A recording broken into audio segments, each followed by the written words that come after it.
She was abandoned at the altar, pure humiliated in front of everyone. But then the most powerful man in the country appeared and claimed her as his. Where are you watching this story from?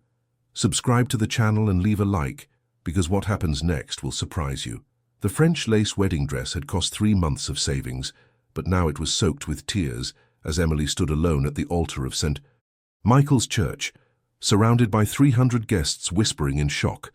The groom hadn't shown up, no message, no explanation, just the deafening silence of a phone that wouldn't ring and a bouquet of white roses trembling between her frozen fingers. Emily was only 20 years old, worked as a teaching assistant at an elementary school in Charleston, and had believed him when he said they would build a simple life together. She never imagined that the man with whom she had shared dreams for 3 years would simply disappear on the most important day of their lives. The sweet perfume of magnolia blossoms decorating the hall mixed with the smell of shame that seemed to emanate from her own skin, as pitying glances pierced her like invisible blades. Her mother, Dorothy, a woman with calloused hands who had spent her life sewing quilts to support the family, collapsed in sobs in the front pew. Her father, William, retired and frail, tried to maintain his composure as he loosened his borrowed tie. They were a humble family from the historic district, where tradition still weighed like golden chains, and being abandoned at the altar was a stain no soap could remove. Emily felt the world divide in two, the before and the after. Before was luminous, full of promises whispered beneath the Ravenel Bridge lit by moonlight, walks along the Battery where the harbour sang songs of hope. After was this black void, opening beneath her feet like a precipice. "Honey, let's get you out of here," Dorothy whispered, her voice broken like antique crystal. "You don't deserve these judging eyes." But Emily couldn't move. Her legs were lead, her lungs couldn't find enough air. The organist, an elderly man who had known her family for 3 generations, had stopped playing half an hour ago. The silence was worse than any funeral dirge. When she finally managed to leave the church, the June sun struck her with almost physical violence. Charleston's cobblestone streets had never seemed so narrow, so suffocating. Every corner knew her name, every window held curious eyes behind lace curtains. The city that had watched her grow now looked at her with a mixture of pity and morbid curiosity. That night, in her small bedroom that smelled of lavender and old books, Emily removed the dress with trembling hands. Each button she unfastened was a broken promise. Each layer of tulle that fell to the floor was a dream that evaporated. She looked in the mirror and didn't recognize the woman staring back. Swollen eyes, pale lips, and something deeper, something broken in the expression that once radiated hope. Ryan had been her first love, her only certainty in an uncertain world. They had met in college. He studied accounting and she studied education. He was kind, predictable, safe. Or at least that's what she believed. How had she been so blind? What signs had she ignored while planning the color of the napkins and choosing the flowers? Revenge is poison you drink, hoping the other person will die. But Emily didn't seek revenge. She sought understanding. She sought to breathe without her chest hurting. She sought to wake up without the first word in her mind being why. The following months were like walking through an invisible minefield. Emily became the subject of every corner, every stall at the city market, every Sunday mass at the cathedral. Neighbors averted their eyes when she passed on the narrow cobblestone streets. Former friends stopped returning her calls. She, who had always been known for her purity, her dedication to studies, her kindness with the children at school, now carried an invisible but palpable label, the rejected one. "Did you see poor Emily?" she heard Mrs. Anderson murmur at the bakery on King Street. "They say he left with another woman. She must have done something for him to run away like that." The words hit her like stones. It was always this way. The woman was always to blame, even when she was the victim. Emily clenched her fists inside the pockets of her worn cardigan and kept walking, head held high, though her heart was in pieces. At school, the children were her only refuge. Little ones 6 and 7 years old who didn't understand social scandals, who only knew that Miss Emily had a warm smile and read stories with different voices for each character. Lily, a girl with enormous eyes and messy braids, gave her a drawing where Emily appeared surrounded by butterflies. "So you won't be sad, Miss Emily," she said with childish seriousness, Butterflies bring luck. Emily kept that drawing on her desk like a talisman against the darkness surrounding her. At night, when loneliness weighed like a marble slab on her chest, she would look at it and remember there was goodness in the world, even if it came in the form of poorly sharpened crayons and clumsily drawn hearts. Her father, William, didn't talk about it. He simply sat in his rocking chair on the porch full of ferns, smoking his pipe and gazing toward the harbour in the distance. But Emily knew he suffered. Each new wrinkle on his weathered face was a map of the pain he carried for her. Dorothy, on the other hand, took refuge in the kitchen. She prepared shrimp and grits, she-crab soup, pecan pie, sweet tea, as if she could feed the sadness until it was satisfied. The two ate in silence, the clinking of silverware against old china, the only sound in that house that had once overflowed with wedding preparations. "Honey, time heals everything," Dorothy would say while drying dishes with an embroidered cloth. "You'll see how it passes." But Emily knew there were wounds that time didn't heal. It only taught you to live with them. Like the scars from scraped knees in childhood, they remained there, permanent reminders of past falls. One October afternoon, while walking through Marion Square where leaves fell like golden tears, Emily stopped in front of the fountain. The water flowed constant, indifferent to human drama. How many people had passed through here with broken hearts? How many had moved forward? "Excuse me, are you Emily Carter, the teacher?" The voice startled her. It was deep, with an accent that revealed refined education but southern roots. Emily turned and found herself facing a tall man, impeccably dressed in a dark grey suit that must have cost more than her 3-month salary. His eyes were an intense brown, and there was something in them that made her feel as if he could see directly through the masks we all wear. "I am," she responded cautiously, aware of her simple dress and worn flats. "Do I know you?" "No, but I know you. My name is Daniel Harrison." The name echoed in her mind like distant thunder. Daniel Harrison, the tycoon, the man who appeared on the covers of Forbes magazine, whose name was synonymous with power and wealth throughout America. What was someone like him doing talking to her in a Charleston square? "What do you want?" she asked, her voice firmer than expected. Daniel smiled, and it was a smile that didn't quite reach his eyes, as if it were rusty from disuse. "To talk. Just that. Would you give me a few minutes?" The Charleston Place Hotel rose majestically over the city like a guardian of glass and elegance. Emily had never been to a place like this. The ceilings seemed like works of art, the crystal chandeliers gleamed like captured constellations, and the aroma of exotic spices mixed with expensive perfumes floated in the air like a promise of worlds she only knew from books. Daniel guided her to a private terrace overlooking the harbour, sailboats gently rocking under the evening light, like teeth of some ancient god. A waiter dressed in black appeared silently, leaving fine crystal glasses and a bottle of wine that probably cost more than Emily's monthly rent. "I don't drink alcohol," she said, hands folded in her lap. "But thank you." "Sparkling water, then," Daniel ordered without missing a beat, with lemon. The ease with which he navigated this world of luxury made her feel even more out of place. Emily wore the same navy blue dress she wore for parent-teacher conferences. Her shoes showed signs of having been repaired more than once, and her hair, though clean, lacked the shine of expensive salons. "Why am I here?" she asked directly, tired of games. "A man like you doesn't invite an elementary school teacher to a place like this without reason." Daniel leaned back in his chair, studying her with an intensity that made her conscious of every breath. "I've been watching you for months," he said without preamble. "I know what happened at the church. I know how this city has treated you. And I know that you are much more than the label they're trying to put on you." Emily felt blood rush to her cheeks, half indignation, half something more complex she didn't want to name. "You've been spying on me." "Observing," he corrected. "There's a difference. You see, Emily, I grew up on these streets. My mother, Grace, worked as a housekeeper in the mansions on South Battery. I was raised among the leftovers of the rich and the disdainful looks of those who thought themselves superior simply for being born in the right bed." There was a hardness in his voice that spoke of old scars, well hidden beneath the veneer of success. "I built my empire from nothing," he continued, "and at every step of the way, I saw wasted talent, potential crushed by the limitations others impose. You, Emily, have something I've seen in very few people: true resilience. Not the pose, not the facade, the real essence. You don't know me, she replied, defensiveness rising like a shield. You've seen a version of me, a broken version on a bad day repeated 200 times. Exactly, Daniel said, leaning forward.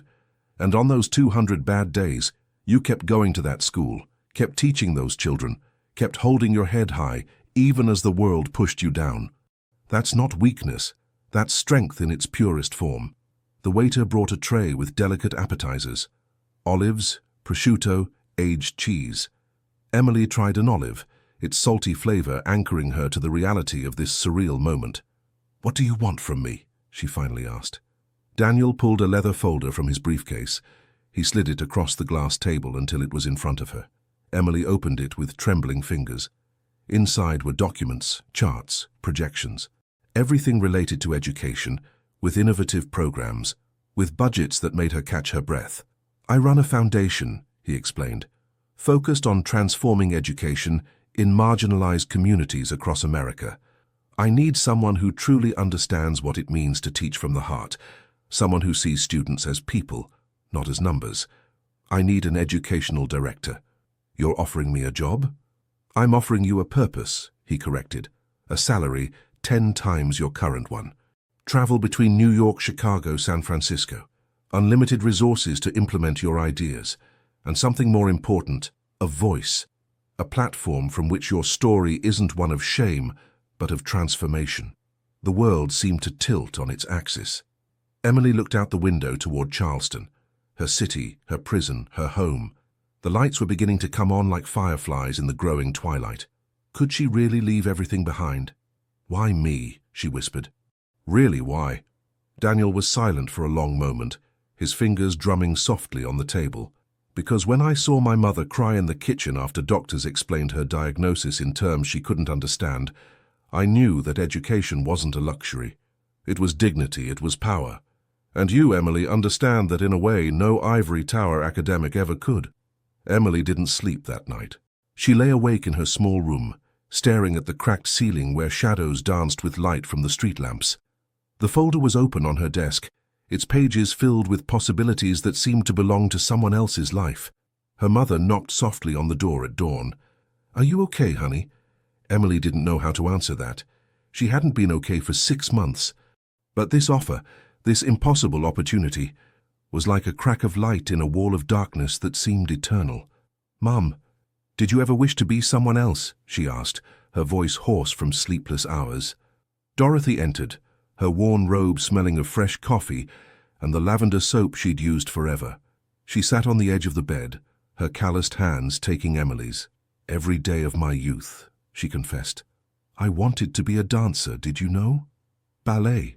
I dreamed of stages in New York, maybe even Paris. But then your father came along, and then you, and life. Well, life had other plans. Do you regret it?" "Never," Dorothy said fiercely. "But Emily, I chose. No one took my dreams away. I traded them for others. Someone took something from you, and if this man is offering you a way to reclaim not what you lost, but something better, something truly yours, then maybe you should listen." Emily closed her eyes, silent tears sliding down her cheeks. Her mother's wisdom always surprised her, hidden under layers of tradition and duty, but there, shining like gold, hidden in the earth. At school that day, she observed her students with new attention. Lily, with her messy braids, biting her pencil while trying to solve a difficult problem. Tommy, always the first to raise his hand, even when he didn't know the answer. Sophie, so shy she whispered instead of speaking, but whose drawings were visual poems of color and emotion. Could she leave them? But then, how many Lilies, Tommies, and Sophies were there across America, in forgotten neighborhoods, in marginalized communities, waiting for someone to tell them they mattered? The question that defined a life wasn't, "Who will I leave behind?" but, "How many can I reach?" That afternoon, Emily called the number Daniel had left on his business card. The secretary put her through immediately, as if she'd been waiting. "Miss Carter?" Daniel's voice sounded different on the phone, less polished, more human. "I accept," Emily said before she could change her mind. "I accept your offer, but with one condition." "Which is?" "This can't be charity. It can't be you saving me. It has to be a real opportunity where I prove my worth, where I can fail if I'm not up to it. I don't want to be your rescue project. There was a pause, and when Daniel spoke again, Emily detected something like respect in his tone. "Deal. But prepare yourself, Emily. The world you're about to enter isn't kind. It will demand everything you have and more. Are you ready for that?" "No," she responded honestly, "but I will be." 2 weeks later, Emily stood at Charleston International Airport, a small suitcase containing everything she considered essential. Her father had hugged her without words, his moist eyes saying everything his pride wouldn't let him verbalize. Her mother had given her an embroidered handkerchief, the same one her grandmother had given her when she got married. "So you remember where you come from," Dorothy whispered. "No matter how high you fly." The flight to New York was short, but transformative. Emily looked out the window as Charleston became smaller and smaller, until it was just a dot in the vast landscape of the South. She felt as if she were leaving behind an old skin, a version of herself that no longer fit. Daniel was waiting for her at JFK, not with a driver but himself, his shirt sleeves rolled up, less intimidating than she remembered. "Welcome to your new life," he said simply. And Emily, for the first time in months, felt something like hope awakening in her chest like a flower after winter. The Harrison Foundation offices occupied 3 floors of a glass building in Midtown Manhattan, where the streets smelled of old money and new ambition. Emily showed up on her first day in a suit, bought hastily at a discount store, aware that she stood out among the designer suits and shoes that cost more than her monthly rent in Charleston. "Good morning, you must be the new educational director," said a tall woman in a Chanel suit with a smile that didn't reach her eyes. "I'm Victoria Sterling, Deputy Director of Operations. Mr. Harrison asked me to bring you up to speed." The way she said "new director" carried a barely veiled undertone of skepticism. Emily caught it immediately. Here she wasn't the respected teacher from the historic district. She was the newcomer, the unknown, the one Daniel had brought from nowhere. The following days were a whirlwind of meetings, PowerPoint presentations, budgets with more zeros than Emily had ever seen in her life. She learned that the foundation operated in 15 states, had partnerships with universities in Boston and California, that its impact was measured in metrics and KPIs that made her head hurt. But more than the numbers, what hurt was the look from some employees, whispers in the hallway that fell silent when she passed, muffled laughter when she asked a question they considered basic. It was like being back in Charleston after the wedding, only here the judgment came wrapped in professional courtesy. "Is it true you were an elementary school teacher?" asked Marcus, a data analyst fresh out of Harvard Business School, his tone making elementary school teacher sound like a contagious disease. "This must be very different for you." Emily took a deep breath, counting to 10 in her mind. "Yes, it's different. There I taught children to read, to add, to dream of a better future. Here it seems the goal is the same, just with more Excel spreadsheets." The irony was lost on Marcus, but not on Daniel, who had been observing from across the conference room. Their eyes met for a moment, and Emily saw something like approval in his gaze before he returned to his conversation with Japanese investors. The nights in her new apartment in Chelsea were the hardest. The place was impeccable, modern, with appliances that took her days to learn how to use. But it lacked soul. There were no ferns on the balcony, no smell of her mother's coffee in the mornings, no distant sound of jazz floating from the clubs in Charleston. One night, after a particularly brutal meeting where her proposal for mobile libraries had been torn apart for lack of economic viability, Emily found herself crying in the shower, hot water mixing with tears of frustration. What was she doing here? Who did she think she was to think she could operate at this level? Maybe everyone was right. Maybe she was just the little teacher from Charleston that Daniel had decided to rescue for reasons she didn't fully understand. Her phone vibrated with a message from her mother. "The children ask about you. Lily gave me a drawing to send you. She loves you." The attached image showed a child's drawing, Emily with wings flying over a rainbow. The words, "I miss you, Miss Emily," written in shaky letters. Something broke and reformed at the same time in Emily's chest. She remembered why she had accepted this. Not for the salary, not for the opportunity to escape Charleston's whispers. For the children, for all the children who deserved more than life had given them at birth. The next day, Emily entered the office with renewed determination. When Victoria began explaining why her project wasn't sustainable, Emily interrupted her. "With all due respect, Victoria, sustainable doesn't mean safe. Sustainable means it endures because it matters. And if we're here just to do safe things that look good in annual reports, then we're wasting resources. The silence in the conference room was so thick it could be cut. Victoria blinked, clearly unaccustomed to being challenged. Excuse me, are you telling me how to do my job? I'm saying my job isn't to make numbers look pretty. It's to change lives. And if that means taking calculated risks, then yes, I'm saying we should reconsider our definition of viability. Daniel, who had entered silently during the exchange, leaned against the wall, arms crossed, a smile barely visible on his lips. Emily's right, he said simply. I approve the mobile library project. Victoria, I want an implementation plan by the end of the week. The victory was sweet, but Emily knew there was a price. She had just made enemies on her own team, but she had also discovered something important. Her voice mattered here, as much as it had mattered in that small classroom in Charleston. Emily had been in New York for 3 months when she received the call that would change everything again. It was a rainy December afternoon, the city covered in Christmas lights that seemed to mock her internal loneliness. She was reviewing proposals for a school in rural Mississippi when her phone showed an unknown number with a South Carolina area code. Hello? Emily, it's me, Ryan. The world stopped. 3 words, and suddenly she was back at that altar, in the lace dress with her heart shattered on the marble floor of the church. How did you get my number? Her voice came out firmer than expected. Your mother. Emily, I need to talk to you, please. I know I have no right, but could we meet? Every fiber of her being screamed to hang up, to block that number, to erase that voice from her life as he had tried to erase hers. But there was something in Ryan's tone, a desperation she recognized because she had felt it in her own throat for months. Why? She asked. Why now? Because I made the biggest mistake of my life. Because I owe you an explanation. Because I still love you, Emily. The words should have filled her with rage or satisfaction or something.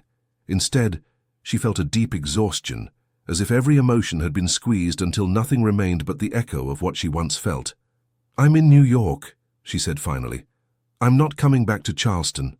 Then I'll come there. Next weekend. Please, Emily, give me a chance to explain. After hanging up, Emily stood staring at the rain beating against her office windows. Why had she agreed? Masochism? Curiosity?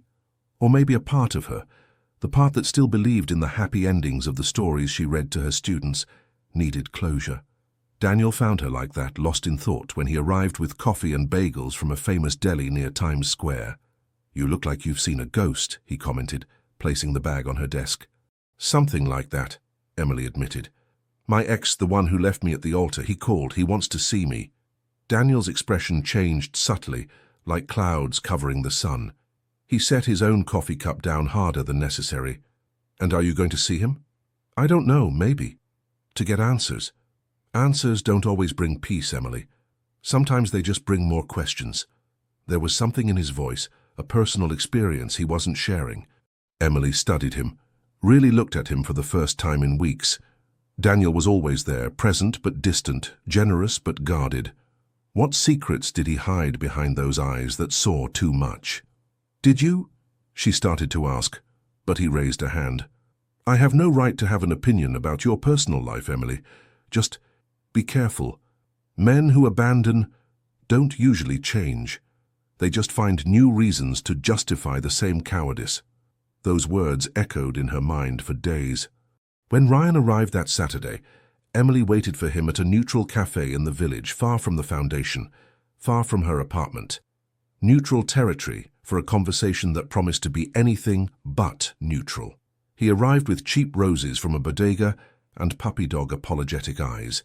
He had let his beard grow, had lost weight, wore the same leather jacket Emily remembered from their college days. It was like looking at a faded photograph of a life that no longer existed. Thank you for coming, Ryan said, sitting down awkwardly, his knees hitting the small table. You have 10 minutes, Emily responded, not touching the coffee she had ordered. Explain to me why. Don't give me excuses. Give me the truth. Ryan took a deep breath, his hands trembling around his cup. I was scared. Scared I wasn't enough for you.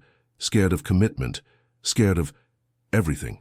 And on the wedding day, I woke up in my apartment and couldn't move.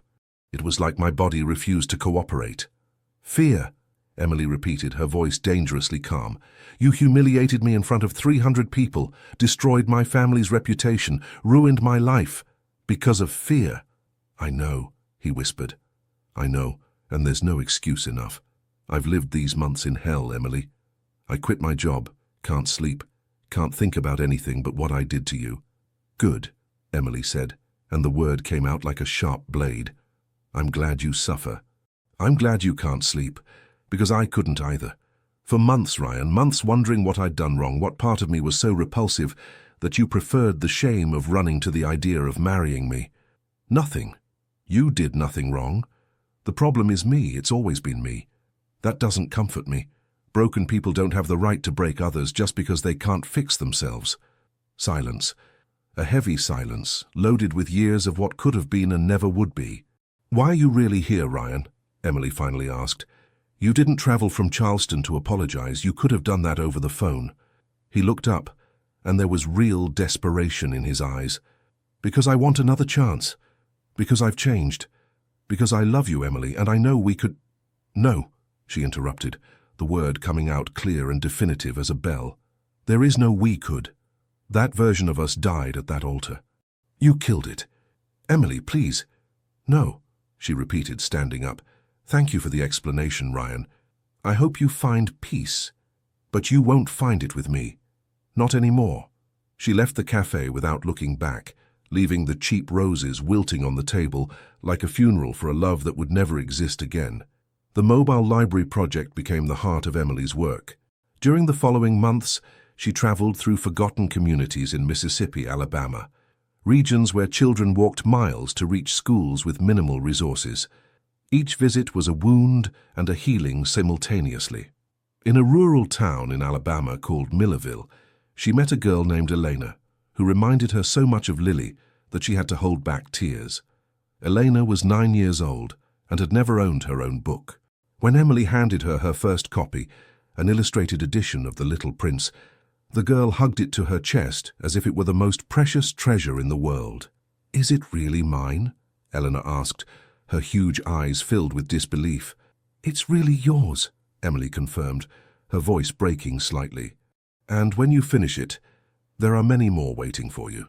That night in a modest motel that smelled of lavender and old wood, Emily wrote a report that was more love letter than official document. She described not just impact metrics, but the expressions on the children's faces, the hunger for knowledge that shone in eyes society had forgotten, the infinite potential that awaited just an opportunity. Daniel read the report in his office in New York, and for the first time in years felt his money meant something more than numbers in bank accounts. He sent Emily a simple message. This is exactly what the foundation should be. Thank you. But not everything was progress and emotional moments. The foundation's political reality was a minefield of egos, territorial budgets and power struggles that Emily was just beginning to understand. Victoria Sterling, in particular, had become increasingly hostile, questioning every one of Emily's decisions in public meetings, blocking resources she needed, sowing doubts about her competence among donors. She's just a small-town teacher playing at being an executive, Emily heard Victoria telling a group of associates at a fundraising cocktail party. She has no idea how this world really works. Daniel is blinded by— well, we all know why. The insinuation was clear and poisonous, that there was something inappropriate between Emily and Daniel, that her position wasn't merited, but the result of personal favors. Emily confronted Victoria the next day in her office, closing the door with a definitive click. I know what you said last night, she began, her voice controlled but her eyes burning. And you're right about one thing. I don't come from the same world as you. I didn't study at prestigious business schools, don't have contacts on Wall Street, don't know what wine to order to impress investors. Victoria looked at her with a mixture of disdain and curiosity. Then you admit you don't belong here? No, Emily corrected. I admit I'm different, but I belong here more than you because I know why we do this. It's not for annual bonuses or to add lines to a resume. It's because there are children in Millerville and 1,000 towns like it who deserve better. And if my lack of sophistication is what stands between them and that opportunity, then I'll leave. But I won't tolerate you questioning my integrity or Daniel's. Victoria seemed surprised by the ferocity in Emily's voice. "Look," she said with a sigh, "none of this is personal." "Of course it's personal," Emily interrupted. "Everything that matters in this life is personal. The numbers on your spreadsheets are people. The projects we approve or reject are destinies, and if you've forgotten that, then maybe you're the one who shouldn't be here." She left the office with trembling hands from adrenaline, not knowing if she had just won a battle or started a war she couldn't afford to lose. That night, Daniel invited her to dinner at a discreet restaurant in the West Village. It wasn't like that first dinner at Charleston Place. It was more intimate, more real. They ate mac and cheese and drank California wine, and for the first time, they talked not as founder and employee, but as two people who had seen too much of life's dark sides. "Victoria called me today," Daniel said, wiping his mouth with a linen napkin. "She said you threatened her." "I didn't threaten her," Emily corrected. "I told her the truth." Daniel smiled, and it was a genuine smile without the armor he normally wore. "You know I support you, right? Not just as director of the foundation, as someone who admires you." There was something in the way he said it, an additional weight to the words that made Emily's heart beat faster. "Daniel, don't say anything," he interrupted gently. "I just needed you to know. You're free to do what you want with that information.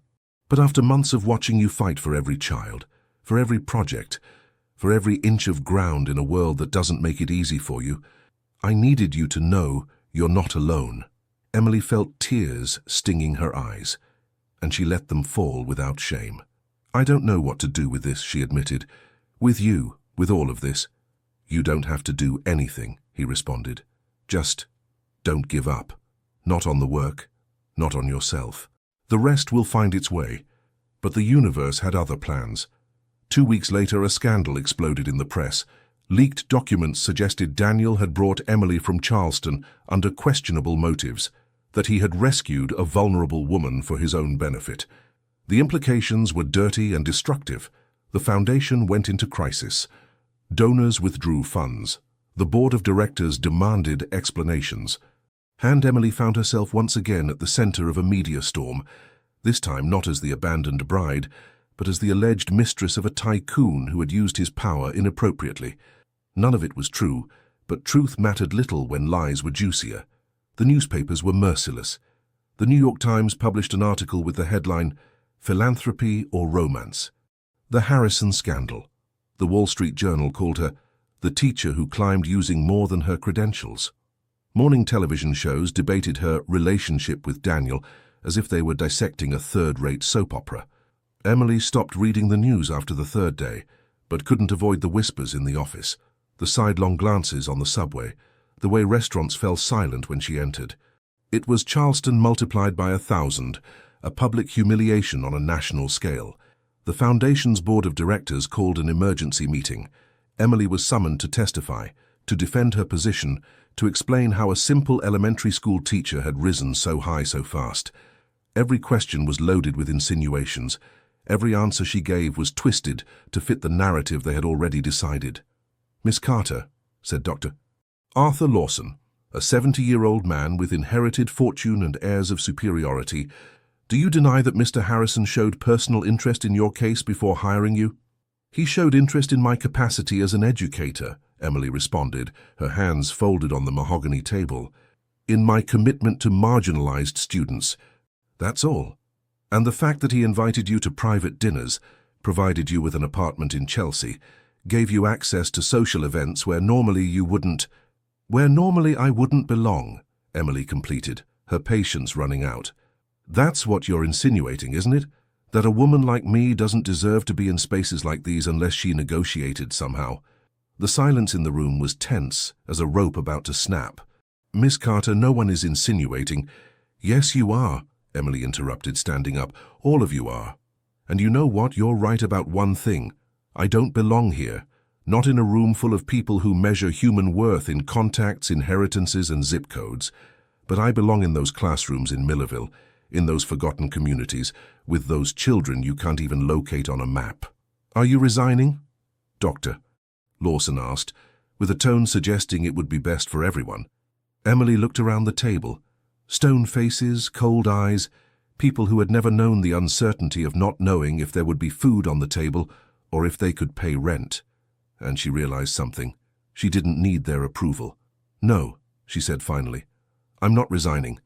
But if you decide my work here must end because of a fabricated scandal, then that will be your decision, not mine." She left the boardroom without waiting for permission, without looking back. In the hallway, she leaned against the cold wall, breathing deeply, trying not to vomit from adrenaline and fear. Daniel found her there minutes later. "I'm sorry," he said, his voice loaded with guilt. "This is my fault. I should have been more careful, should have—" "No," Emily interrupted him. "Don't apologize for helping me, or for believing in me. If the world wants to see something dirty in that, the problem is the world's, not ours." He looked at her with an intensity that made her conscious of every heartbeat. "You're stronger than I thought," he said softly. "And I already thought you were the strongest person I knew." But strength had its limits. That night in her apartment, Emily finally collapsed. She cried for Charleston, for the altar, for Ryan, for the lies in the newspapers, for the constant battle of having to prove her worth in a world that judged her before knowing her. Her phone rang. It was her mother. "Honey, I saw the news. Are you okay?" The concern in Dorothy's voice broke Emily's last dam of self-control. "No, Mom, I'm not okay. I don't know if I can keep doing this." "Come home," Dorothy said simply. "Just for a few days. Remember who you are, where you came from, and then decide." Emily took the first train to Charleston the next morning. As the planes passed by the window, she felt as if she were traveling not just toward her home, but toward a previous version of herself, one she had left behind, but perhaps needed to find again. Charleston received her with grey February skies and the familiar aroma of salt air mixed with the scent of honeysuckle. Emily walked from the train station to the historic district, every corner a memory, every street an old wound that had stopped bleeding but never stopped aching. Her family home was exactly as she had left it, small, modest, full of love accumulated in every corner. Dorothy waited at the door, arms open, and Emily collapsed into them like a child returning from a nightmare. "There now, my girl. You're home now." The simple words were balm on wounds Emily didn't know she still had. They ate shrimp and grits in silence, the kind of food that feeds more than the stomach. William entered, his grey mustache trembling, and hugged his daughter without saying anything, because there were no words necessary. That night, Emily climbed to the widow's walk on the roof, where the lights of Charleston Harbor glimmered in the distance like golden promises in the darkness. She remembered when she was a child, when she looked at those same lights and dreamed of adventures that seemed impossibly distant. When had she stopped dreaming and started just surviving? The next day, without really planning it, Emily walked to her old school. It was Saturday, but she knew the principal, Mrs. Robertson, was often there on weekends, preparing materials for the coming week. She found her exactly where she expected, in the small office that smelled of old coffee and persistent hope. "Emily!" Mrs. Robertson rose with difficulty from her chair, her knees protesting. "It's been so long. I've read about you in the papers."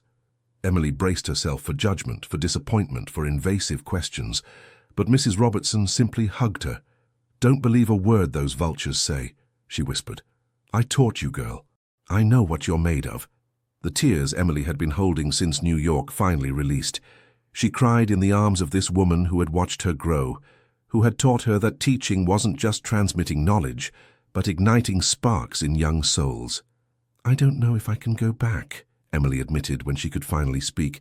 "I don't know if I'm strong enough for this." Mrs. Robertson held her by the shoulders, her grey but penetrating eyes locking onto Emily's. "Strength isn't not feeling fear, Emily. It's feeling it and going forward anyway. Do you remember Lily?" Emily nodded. How could she forget? "She came by yesterday asking about you. She showed me a book she said you sent her. She's read it 5 times. 5, Emily. And now she wants to be a teacher like you. Do you understand what that means?" Emily understood. She understood that her impact wasn't measured in newspaper headlines or board approvals. It was measured in 7-year-old girls who discovered their dreams mattered. "Can I stay here a while?" Emily asked. "Just be all the time you need, honey." Emily spent the next few hours in her old classroom, now occupied by another teacher, but essentially unchanged. The small wooden desks, the green chalkboard that needed replacing a decade ago, the children's drawings taped to the walls. Everything was humble, limited, imperfect. And yet, In this space, minds had flourished, imaginations had been ignited, seeds of better futures had been planted. Her phone vibrated. Message from Daniel. The board voted. You stay. But not because of them, because of you. Come back when you're ready. Emily looked at the message for a long time, then she wrote, Thank you. I needed this. That night, she walked to Marion Square where she had met Daniel months ago. The place seemed different now. Or maybe she was different. She sat on the edge of the fountain, listening to the water flow, and for the first time in weeks felt something like peace. A group of teenagers passed by laughing, their voices filling the air with that carefree certainty of youth. Emily watched them and remembered being like that once before broken dreams and painful lessons. But she also realized she wouldn't change anything, not even the hardest parts, because every wound had brought her exactly where she needed to be. Her phone rang. It was an unfamiliar number but local to Charleston. Hello? Emily, this is Anna from the bakery near your house. Your mother gave me your number. Look, I know it's not my place, but everyone here in the neighborhood is proud of you. It doesn't matter what they say on TV. You're one of us and we're with you. The voice broke at the end, and Emily felt her own chest tighten. Thank you, Anna. You don't know how much that means. After hanging up, Emily realized something fundamental. She had spent so much time seeking validation from people in ivory towers that she had forgotten her real tribe had always been here, on these streets, among these people who knew the taste of struggle and the value of perseverance. She returned to New York 3 days later, but she wasn't the same woman who had fled. She carried with her the smell of the earth of her childhood, the strength of women like her mother and Mrs. Robertson, the clarity of knowing exactly why she fought. The foundation had survived the media storm, but the scars were visible. Several smaller donors had withdrawn, the team was divided, and the atmosphere in the office was so tense it could be cut with a knife. Emily returned to her desk, determined not to be intimidated, but aware that every move would be observed, analyzed, judged. Victoria was surprisingly civil in their first interaction after Emily's return. "Welcome back," she said, her tone neutral. "We have a lot of backlogged work." Emily nodded, not lowering her guard. She knew snakes too well. The most dangerous ones weren't those that hissed, but those that slithered silently. It was Daniel who discovered the truth, almost by accident.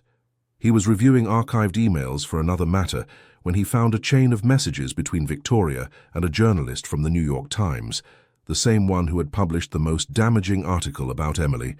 The emails were explicit. Victoria had leaked internal information, had distorted facts, had actively orchestrated the smear campaign. But there was more. Digging deeper, Daniel discovered connections to the Romano family, his business rivals from Boston. Bank documents showed payments to Ryan, Emily's ex-fiancé, dated weeks before the failed wedding. The abandonment hadn't been spontaneous cowardice. It had been bought, paid for, executed with precision to destroy Emily at her most vulnerable moment. And everything connected. Victoria had been placed in the foundation 2 years earlier by the Romanos, a corporate espionage move disguised as legitimate hiring. Her objective was simple: sabotage Daniel from within, and Emily had been the perfect instrument to do it. When Daniel showed Emily the documents in his office, she felt as if the floor disappeared beneath her feet. "I want you to read this," he said, his voice tense with contained rage. "And then I want you to tell me how to proceed." Emily read. Every email was a stab, every bank transaction a revelation of how carefully they had constructed her humiliation. Ryan had received $50,000 to abandon her. $50,000. The price of her dignity, apparently. "I'm going to destroy them," Daniel said when she finished reading, his jaw tight. "I have enough evidence to ruin Victoria, Ryan, the entire Romano family. I can make sure they never work in this city, in this country again." "No," Emily interrupted, her voice strangely calm. Daniel looked at her as if she'd lost her mind. "No? Emily, they deliberately shattered you. They turned your life into hell as a corporate chess move, and you want me to do nothing." "I didn't say do nothing," she corrected. "I said don't destroy them. There's a difference." She stood and walked to the window, looking at New York stretching under the gray March sky. The city teemed with millions of lives, each with their own battles, their own wounds. "If you destroy them, Daniel, what do you become? What do I become?" she said without turning around. Revenge is seductive. It promises satisfaction, closure, justice. But all it really gives you is a black hole where there should be healing. Then what do you propose? He asked, genuinely confused. Emily turned, and there was a clarity in her eyes he had never seen before. I propose we use this information for what it is. Evidence that they tried to break us and failed. That we expose Victoria and fire her, yes, but without media fanfare. That we give Ryan the opportunity to return the money and disappear quietly. And as for the Romanos, that we show them their strategy not only failed, but made us stronger. That's too generous, Daniel said, though there was admiration in his tone. It's not generosity, Emily corrected. It's strategy. They wanted to turn us into victims, into scandals, into distractions from our real work. If we give them the spectacle of a public war, they win even in defeat. But if we simply move forward, stronger, more focused, more successful, then they truly lose. Daniel walked toward her, and for the first time Emily saw real vulnerability in his eyes. I don't know how you have this clarity after everything they did to you, he said softly. Because I've already been at the bottom, Daniel. At that altar with 300 people looking at me like I was a circus freak, and I survived. If I could survive that, I can survive anything. And more than survive, I can choose who I want to be after the storm. And I choose not to be someone who lets bitterness define me. There was a moment suspended in time where the world reduced to just the two of them. Daniel raised his hand, almost touching Emily's face, but stopped. You're extraordinary, he whispered. And not in the superficial sense people usually use. Extraordinary in the way that really matters. Emily felt something break and reform in her chest, like ice melting after too long a winter. But she wasn't ready. Not yet. There was work to do, wounds to heal completely, a version of herself she was still finding. Give me time, she said softly. Not because I don't feel something, but because I need to be whole first. For myself. Does that make sense? Daniel lowered his hand and nodded. All the sense in the world. Victoria was quietly fired the next day. There was no dramatic scene, no public accusations. Just a private conversation where she was presented with the evidence and given the option to resign with neutral references or face legal action. She chose the former, her arrogance finally tamed by the weight of her own actions. Ryan received a certified letter giving him 30 days to return the money. Emily never knew if he did. It no longer mattered. She had closed that chapter of her life so completely, it was like a book in a language she no longer understood. And as for the Romanos, Daniel simply doubled his operations in Boston, opening 3 new educational facilities in areas they had been ignoring. It wasn't revenge. It was demonstrating that the best triumph is building something bigger than what they tried to destroy. Spring came to New York with an explosion of cherry blossoms in Central Park and days that stretched like fulfilled promises. Emily completed 1 year at the foundation, and in that time the mobile library project had grown exponentially. They now operated in 20 states, had distributed over 50,000 books, and had touched lives in ways reports could never fully quantify. Emily received an invitation to give a talk at TEDx New York. The topic, Education as an Act of Resistance. She accepted with trembling hands, aware that she would be standing on a stage in front of hundreds of people, exposing herself again to public judgment. The night before the talk, she practiced in front of the mirror in her apartment. Her reflection returned the gaze of a woman she recognized and didn't recognize at the same time. She was still Emily Carter from the historic district, but she was also someone more, someone who had been broken and rebuilt, with the pieces glued with gold, like the Japanese technique of kintsugi. On the day of the talk, the Apollo Theater was packed. Emily climbed onto the stage in a simple but elegant dress, with no jewelry except her mother's embroidered handkerchief tied discreetly around her wrist. The spotlight blinded her momentarily, but then her eyes adjusted and she saw the expectant faces. "Good afternoon," she began, her voice surprisingly steady. "My name is Emily Carter, and just over a year ago, I was abandoned at the altar in front of 300 people. The silence in the theater was absolute. I don't start with that to generate pity," she continued, "but because that experience taught me something fundamental, that the moment when the world sees you at your weakest can become the catalyst for your greatest strength. but only if you choose it to be so. For the next 18 minutes, Emily spoke without notes, without a shield, without pretense. She spoke of Lily and Elena, of forgotten communities and wasted potential, of how education wasn't just learning to read, but learning to dream boldly.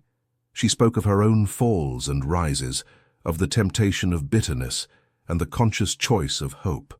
True education, she concluded, her voice resonating in the space, is teaching people not just what they can be, but that they have the right to be it. And that begins when we ourselves believe it so deeply that no abandonment, no scandal, no voice saying you're not enough can extinguish that certainty. The ovation was thunderous. Emily descended from the stage with tears in her eyes, but they were tears of liberation, not pain. Daniel waited for her backstage. "That was," he began, but couldn't find words. "Terrifying?" Emily suggested with a tremulous smile. "Transformative," he corrected. For all of us who were listening, the following days were a whirlwind. The video of her talk went viral, accumulating millions of views. Schools across America invited her to speak. Universities wanted her to develop teacher training programs. Publishers approached with offers for a book. But more important than professional opportunities were the messages, thousands of them, from women who had been abandoned, betrayed, humiliated, from people who had felt less than their whole lives, from children in small towns who wrote to tell her they now believed their dreams mattered. One message in particular came from an email address Emily instantly recognized. Lily, her former student from Charleston, now 8 years old. "Miss Emily, I saw your talk on YouTube with my mum. She cried. So did I. I want to be brave like you. I love you. Lily." Emily printed that email and framed it in her office, next to the original butterfly drawing Lily had given her over a year ago. The mobile library project grew so much, they needed to hire a full team to manage it. Emily found herself mentoring young educators with the same fire she had, guiding them to avoid the mistakes she had made, but also encouraging them to take risks she never would have dared. One afternoon, while reviewing proposals in her office overlooking Fifth Avenue, Daniel entered with an expression Emily couldn't decipher. "What's wrong?" she asked, closing her laptop. "I received an offer," he said, sitting on the edge of her desk. "A pretty significant one." Emily felt her stomach contract. "What kind of offer?" "The government is launching a national education reform program. They want the foundation to lead the implementation. Budget of $50 million. Access to all public schools in the country. It's bigger than anything we've ever done." "That's incredible, Daniel. Why don't you look happy?" He looked directly into her eyes. "Because it requires the educational director to relocate to San Francisco for at least 2 years. Direct oversight, constant presence, and Emily, there's no one else who can do this. It's you. It has to be you." The world seemed to tilt slightly. San Francisco. 2 years. Just when she had found balance, purpose, something like peace. "It's a life-changing opportunity," Daniel continued. "Not just yours. Literally millions of students. But I understand if—" "I accept," Emily said before he could finish. "Are you sure? Because I don't want you to feel pressure." "I'm sure," she confirmed, though her heart beat like a war drum. "This is exactly why I do this. I can't refuse something like this because it's uncomfortable or scary. If I do that, I'm a hypocrite of everything I preach." Daniel smiled, but there was something sad in the expression. "I'm going to miss you," he said simply. "I'll be just a flight away," Emily responded, trying to maintain lightness. "And San Francisco isn't the end of the world." But they both knew 2 years could be. 2 years was enough time for people to change, drift apart, find other paths. "Emily," Daniel said, his voice taking a tone she had never heard before. "Before you go, I need to tell you something. Something I've been holding back because the moment never seemed right, and now I realize it maybe never will be." Emily felt the air thicken between them. "I'm listening.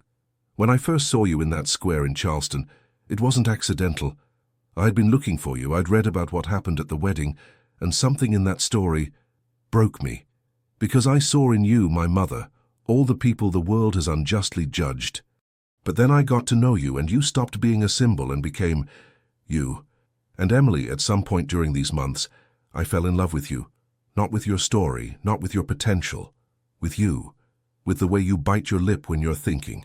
How your eyes shine when you talk about the children. Your laugh that sounds like music I'd forgotten existed. Emily couldn't breathe. The words she had been half expecting, half dreading, finally spoken aloud. "Daniel, you don't have to answer," he interrupted. "I'm not putting this as a condition of anything. I just needed you to know before you left.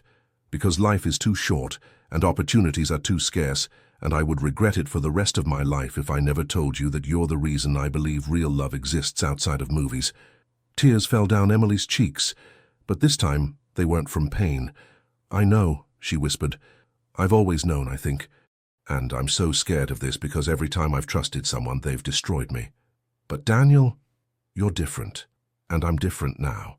And maybe 2 years in San Francisco isn't the end of something, but the beginning of proving that what we feel is strong enough to survive the distance." He moved closer, and this time he didn't stop. He took her face in his hands as if it were something precious and fragile. "What are we doing, Emily?" "I don't know," she admitted. "But I want to find out. Do you?" Daniel's answer was a kiss that tasted of unspoken promises and possible futures, soft and deep at the same time, like coming home after a journey you thought would never end. The months before Emily's move to San Francisco were a strange mixture of intense professional activity and stolen moments of personal intimacy. She and Daniel navigated their new reality with the caution of people who had been hurt before and didn't want to repeat mistakes. It wasn't easy.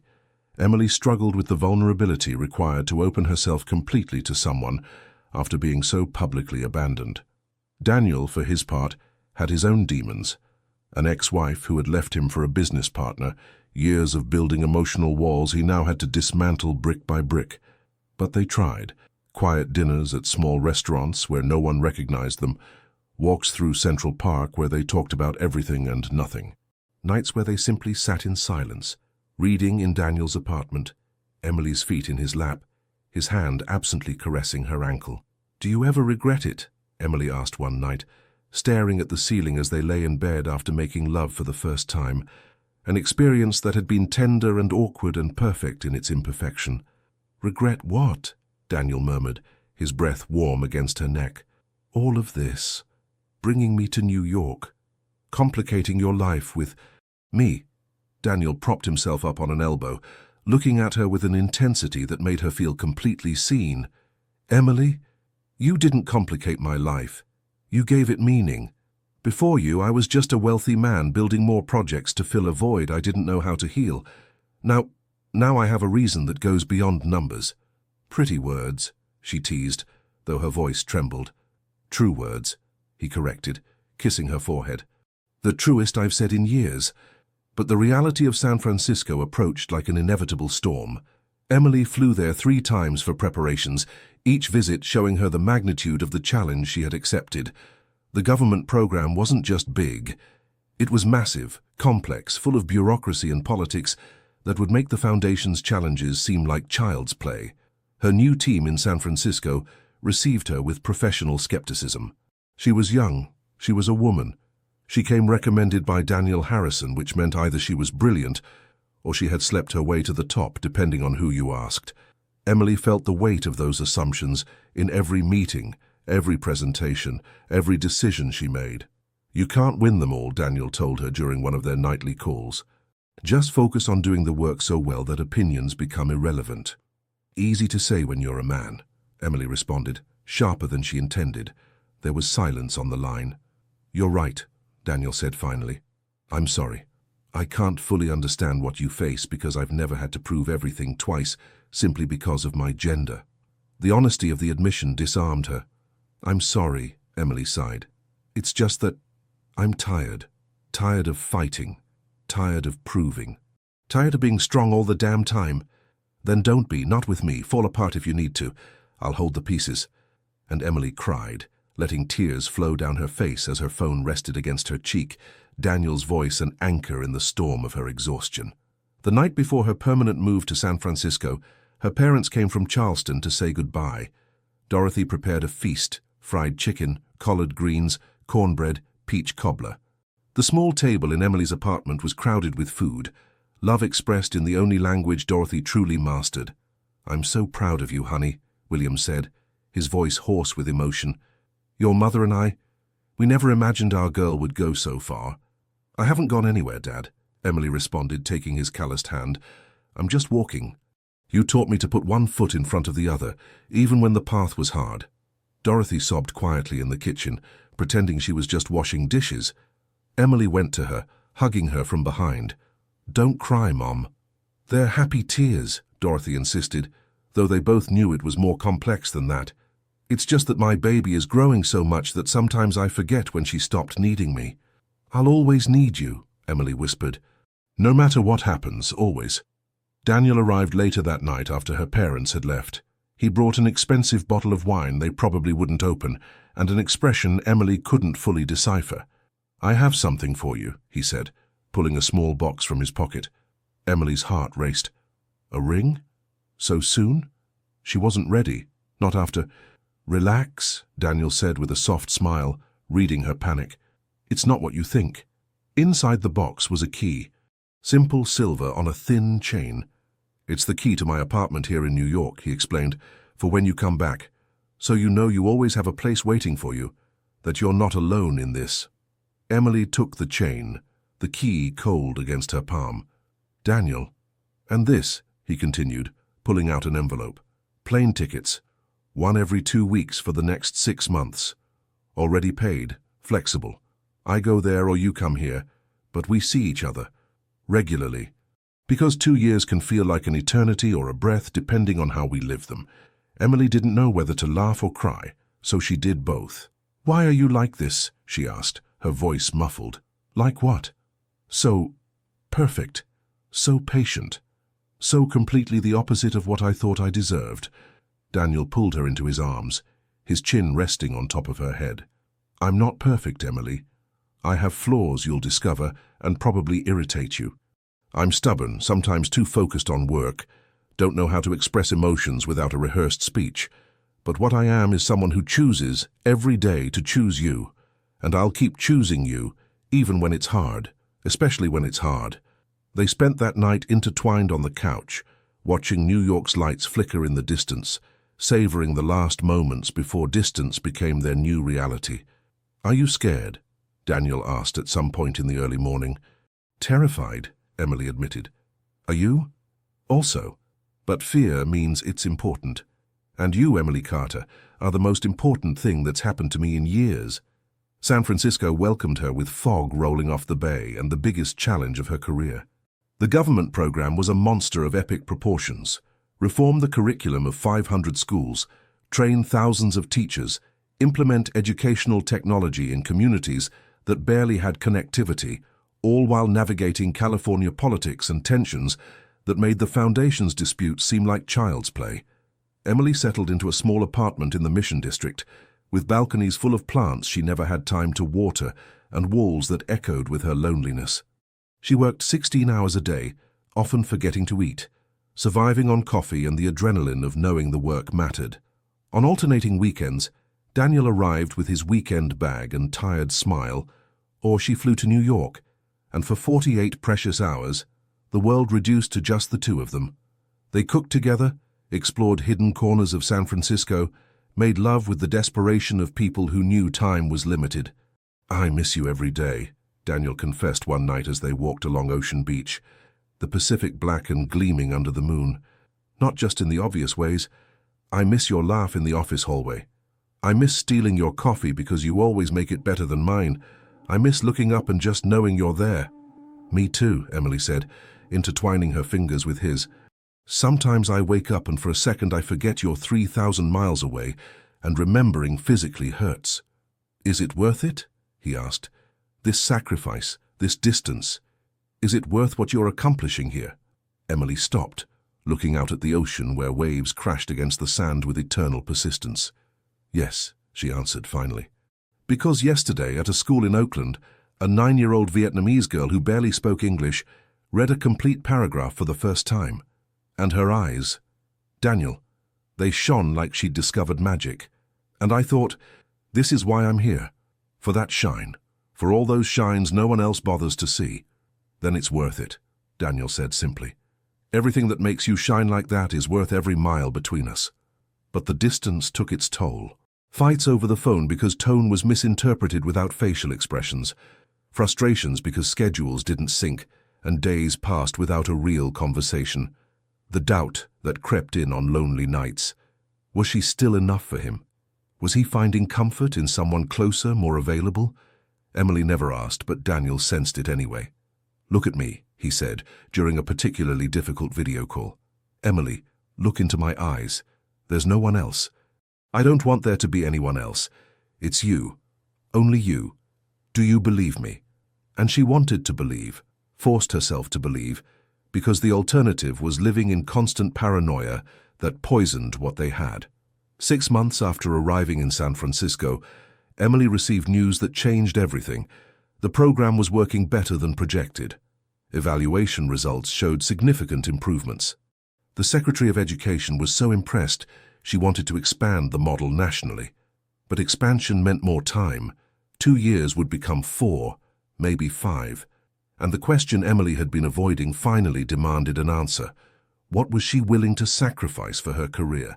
And what was she willing to sacrifice for love? She flew to New York unannounced, appearing at Daniel's office on a rainy Tuesday in November. He was in a meeting, so she waited, watching the city from his panoramic windows, seeing millions of lives unfolding in miniature. When he walked in and saw her, his face lit up with such pure joy that Emily felt her heart expand and contract simultaneously. "What are you doing here?"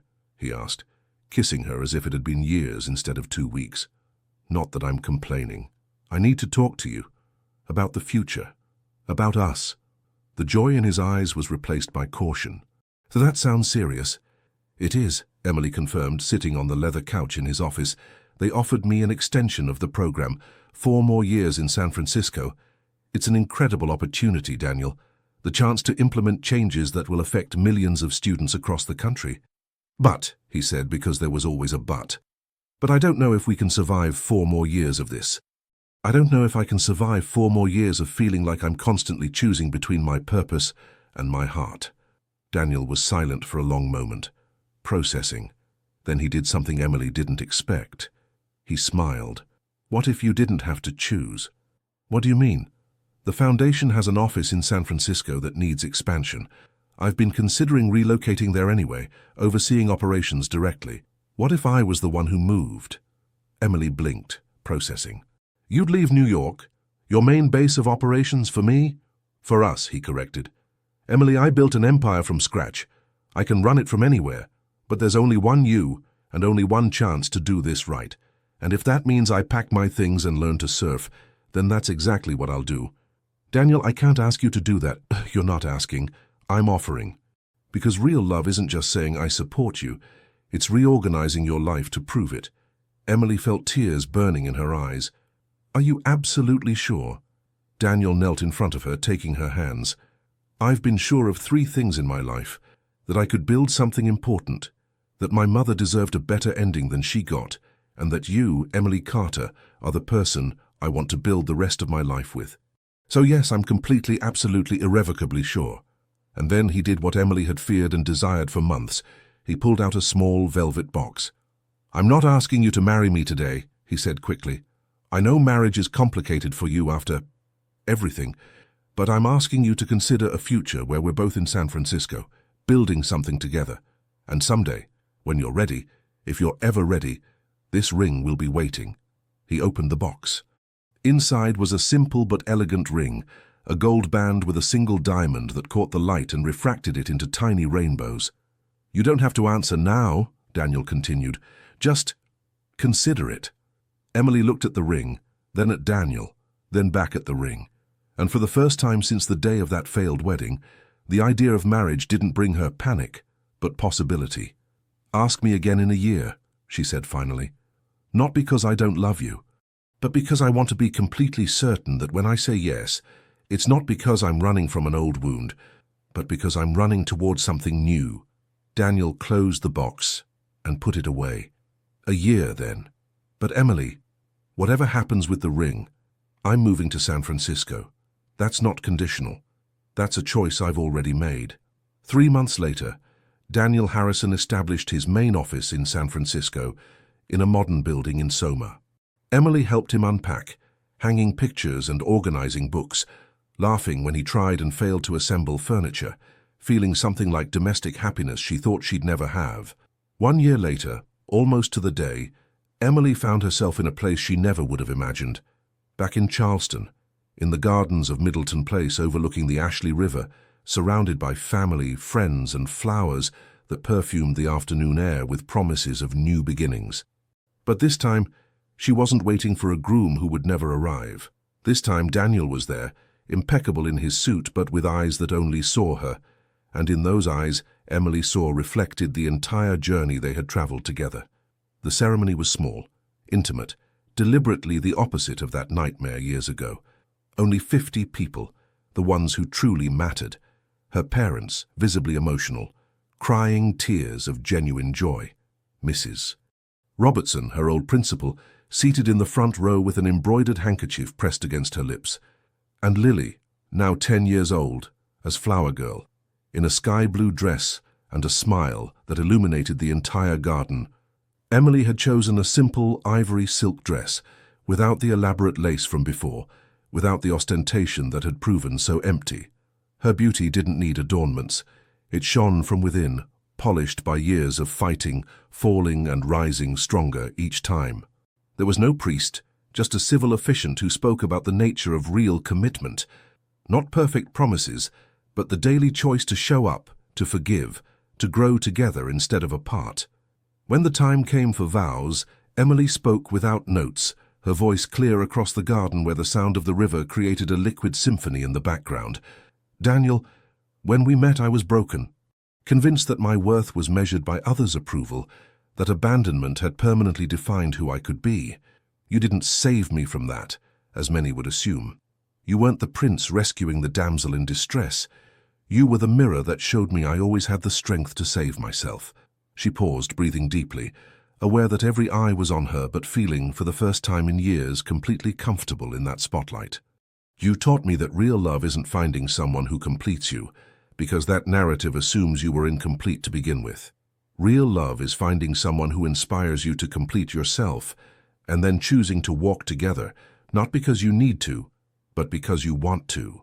I promise to choose you every day, not out of obligation, but for the privilege of building a life alongside someone who challenges me to be better, without ever making me feel that what I am now isn't enough. Tears flowed freely down many guests' cheeks. Dorothy sobbed openly. Even William, stoic as always, wiped his eyes discreetly. Daniel took her hands, and when he spoke, his voice trembled with contained emotion. Emily, I came to Charleston looking for a project, a way to make my wealth mean something more than numbers. I found instead a revolution, a woman who taught me that true strength isn't never breaking, but breaking and daring to put yourself back together, despite the risk of breaking again.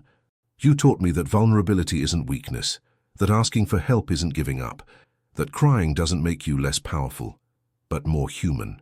He paused, looking at her with an intensity that made everything else disappear. I promise never to assume I know what you need. I promise to ask, listen, learn. I promise to celebrate each of your triumphs without needing to make them about me. And I promise, on the inevitable days when things are difficult, to remember this moment under the southern sky where we both chose to be brave together.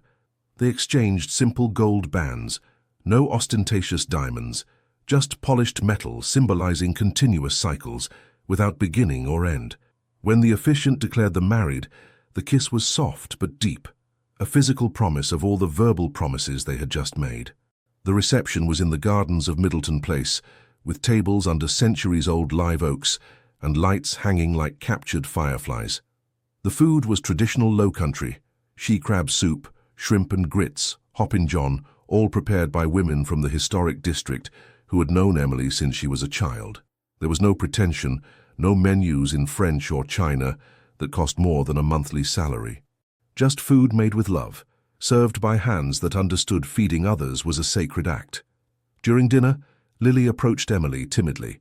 "Miss Emily, can I read something to you?" Emily nodded, crouching down to the girl's level. Lily pulled a crumpled paper from her pocket and began to read in a clear voice. "You're like the butterflies I draw, Miss Emily.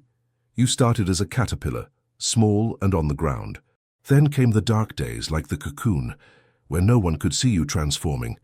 But now you've flown with colorful wings everyone can see, and you taught me that I can fly someday too. The entire garden fell silent. Emily hugged Lily, unable to speak through tears, aware that this moment, this child, represented exactly why all the pain had been worth it.